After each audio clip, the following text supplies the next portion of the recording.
सन्तोषा पद्मिनी प्रिये सकलारोग्यप्रदाते हर्षवल्ली निवासाय अखिलाण्डनायके उत्तिष्ठोजाये स उत्तिष्ठ उषयोज्ज्वला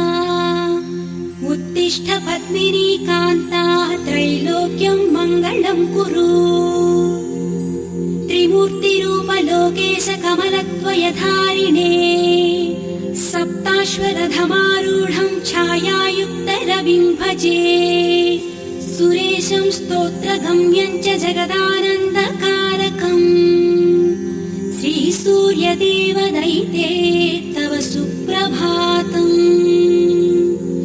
समस्त जगतामूर्तिं नाशयन् पाति सर्वदा आयुर्ददाति सविता दद्यान्नो वन्दनं सदा तव नाम जप